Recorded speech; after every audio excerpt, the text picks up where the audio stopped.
easy is a privilege. Why do people complain when they get smoked here? I mean, some people like pay to go to the gym. Dude, some guys pay to go to that thing where like a bunch of like former military dudes like basically put you through like buds or something like that. It's like grown men getting smoked by other grown men, and they pay like $1,000 for it. And you come out and you're like a man, you get like, I don't know, a challenge coin or something. I never got that. Yeah, you know what I'm talking about? Just go enlist. Yeah, go enlist. I don't know, just work out. Do something hard. You don't have to have grown men just like talking shit to you to do something like worthwhile to be proud of. Where's that anyways? I don't know. I've just seen videos of it. Oh, that's got to be old. I can't see people doing that. Everyone's nicer and gentler now. But I mean, people complain when they get smoked here. I don't know. Dude, the people who get smoked here, nobody gets smoked here. They get like some push-ups. They do some sit-ups. Like nobody gets truly smoked. We'd probably get sued if we smoked them the way that they should get. Oh yeah. Oh yeah. But anyways, we're going to talk about another shooting.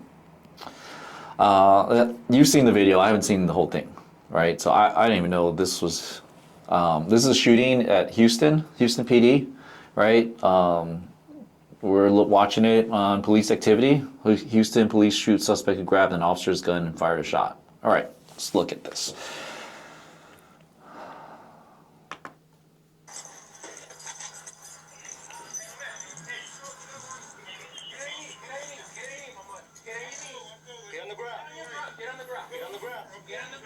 So they come out, they're already trying to prone this guy out or put him in a position of disadvantage, weapons drawn. Yeah. Like if I was them personally, I'd be moving in a much more tactical manner. And by that, I mean, not only just like hustling, but already positioning myself in a way where just the two of us, because right now I only see two officers.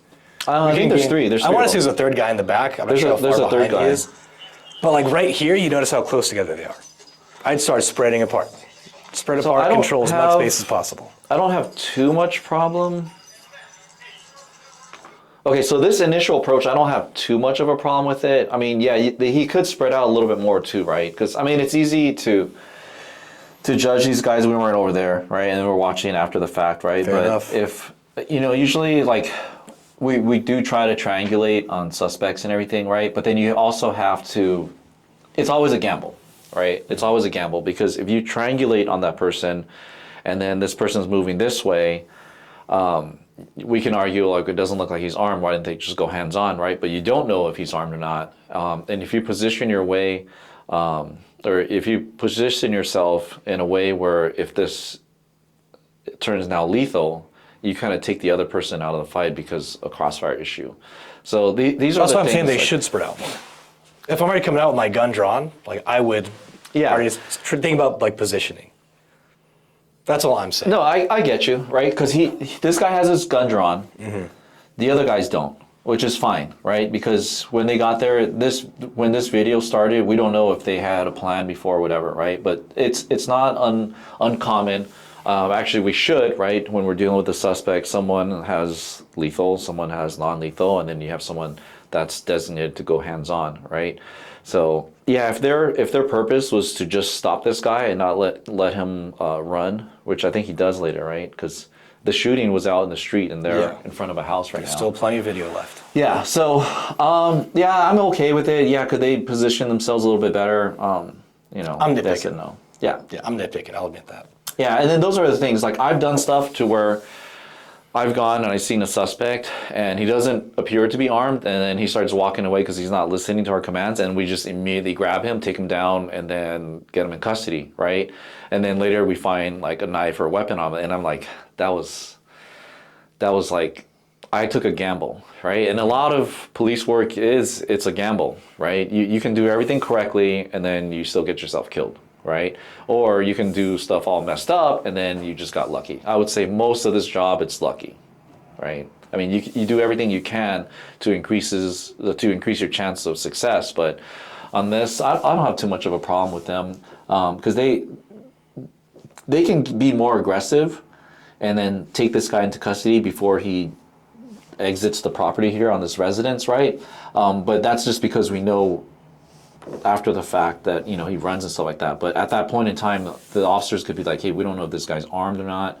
I don't know if it's a hot prowl call, right? Because I don't think this guy lives there. Maybe they called because This guy's trying to break in or something, so he could be armed, and I don't know. I think that's all the more reason to spread out. Yeah. But I mean, like, they're just showing up, as far as I know. Yeah. Okay. So he's telling him to get on his knees. Yeah.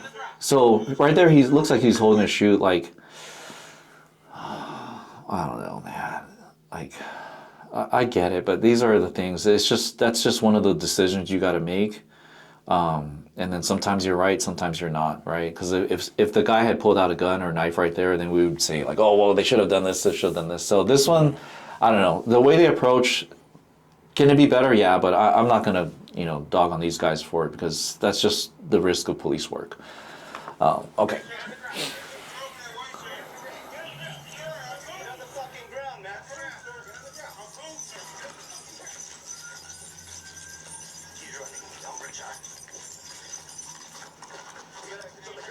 So I guess they switch body cam videos here, or different. That guy's just crazy fast. I don't know. You're running with like 30 plus pounds on you. It's tough, man. Because I have friends who've seen like my body camera, or they watched one of our pursuits on TV, and they were like, you run slow. I'm like, bro, I'm trying to run with all this stuff, and I'm old, right? And the guy's in sweats and stuff like that. It's a lot of weight, and it's awkward. Yeah. There's no easy way to carry 30 pounds all over your body. No. It sucks.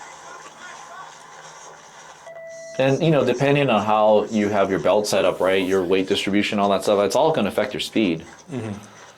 Definitely. Yeah, I mean, this is a pretty long foot pursuit.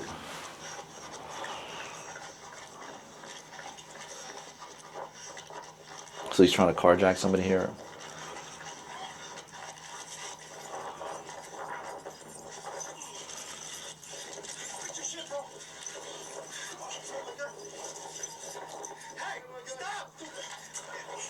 I don't know how he got his gun out so far, so fast.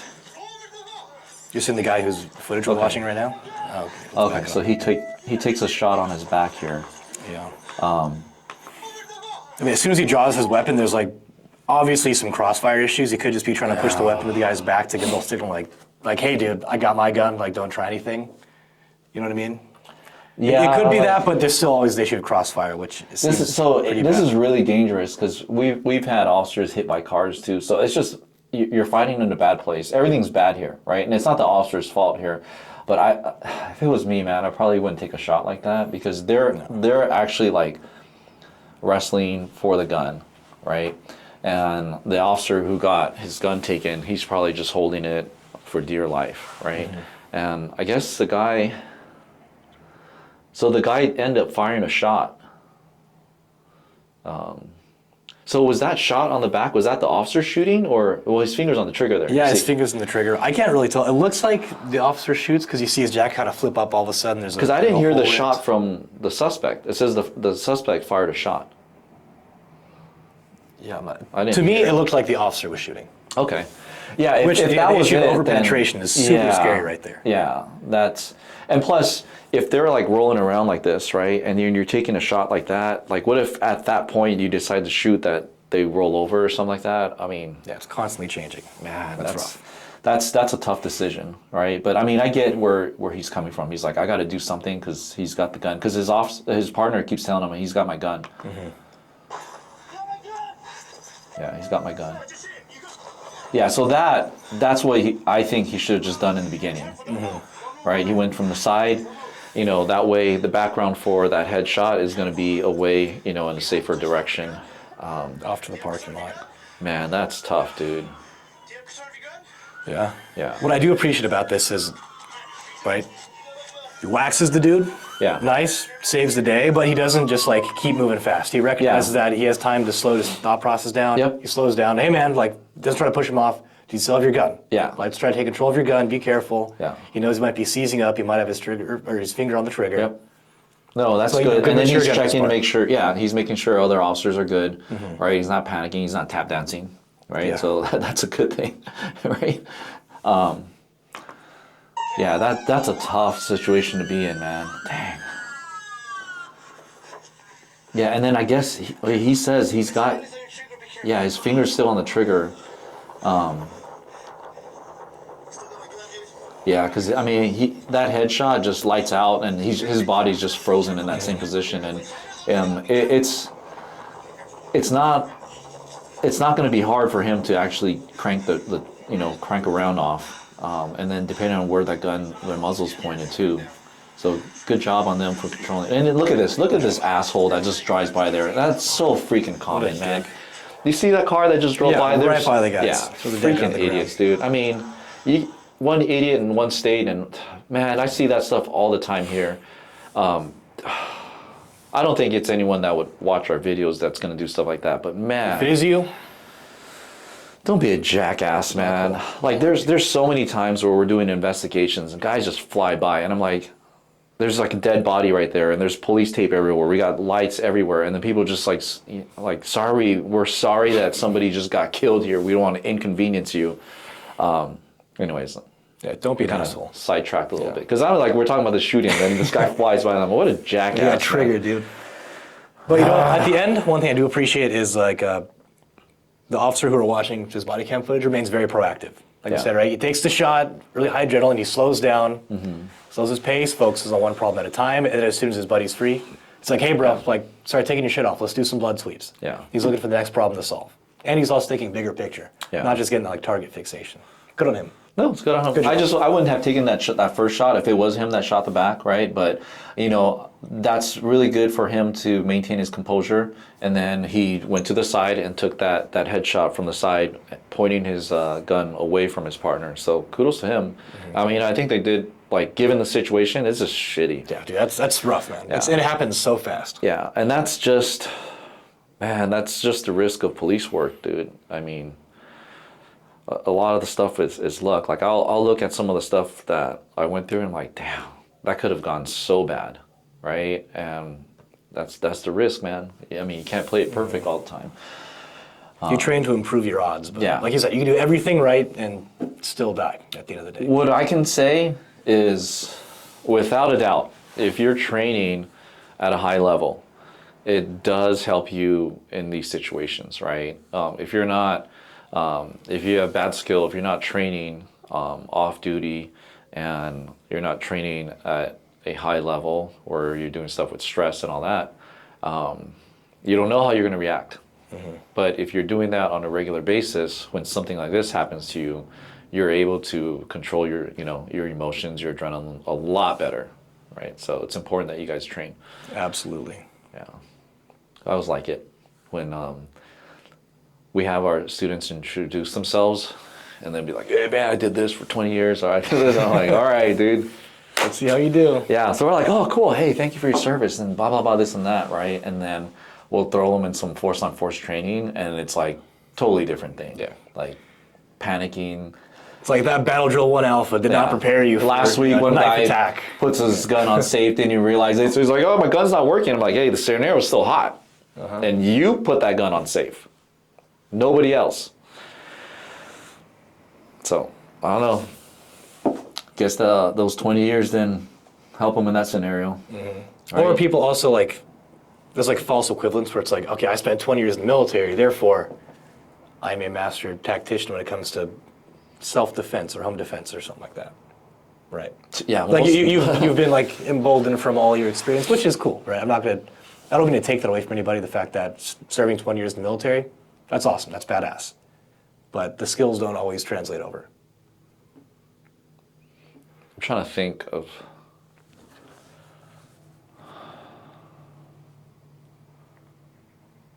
Okay. Out of the old unit I was in, I would say, out of everyone, there's probably 4 people that I feel comfortable with. If I knew they had a CCW and they're carrying with, and I'm hanging out with them, I would feel everyone else. 4 people out of like how many? The entire battalion. Oh, that's a lot of guys. That's what I'm trying to think. I'm like, okay, this guy I trust.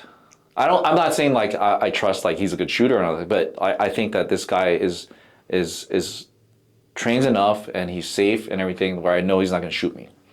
Everyone else, I don't know, man. I've seen them like, dude. Even guys with the rubber duckies, man. I'm like, God, get that fucking muzzle out of my face. Oh, it's so relaxed, dude. It's fake. I've been there, man. Once you carry a rubber duck long enough, like a rubber fake rifle or a fake dang, gun, dude, like you get complacent. I'll just be like, I've like used rubber rifles as a cane before. Granted, my leg was like failing at the time, but I kind of had to just to walk. But I get it. yeah. A lot of bad habits in the military. Well, that guy at the range, Yeah, he was like pointing the gun right at our student, and I was like, hey, do you mind just pointing it down range? And he's like, What's his rebuttal to that? And he goes, well, I was in the military for 20 years. So what the hell does that have to do with you pointing the muzzle at someone in our class? And then he has a malfunction, doesn't know how to fix it. 20 years as what? Pushing paper, probably. I don't know. Could have done 20 years infantry and still had full understanding of how his firearm works, unsafe habits, and just like not drilling his manipulations. Yeah. I don't care. I don't care who you we are. had that. Just be safe. I don't know, whatever. But yeah, that's cool. These guys, I'm glad the officer wasn't hurt. I mean, the last 12 months, we've lost a lot of officers. And I hate going to officer funerals and stuff like that and seeing guys get hurt or killed when they're putting their lives on the line every single day. I think that's taken for granted a lot of times, and people don't realize that there's a reason why we go in the morning and in the locker room, we're not putting on a jersey and shorts and whatever type of athletic shoes that maybe an athlete, but we're putting on body armor. Like, let that sink in. We're putting body armor because we could die that day, right? That could have been the last day I said bye to my kids, right? It's just, and that's what drives me to train. And that's what, drives me and gives me the passion to train others. I mean, it really is, because we just want to do everything we can to set ourselves up so that we have the best chance of winning when we get into a life and death situation. And it doesn't have to be police officers. If you guys are a civilian and everything, we actually enjoy teaching civilians more than law enforcement and military, right? But so much easier to work with a lot of times. Yeah.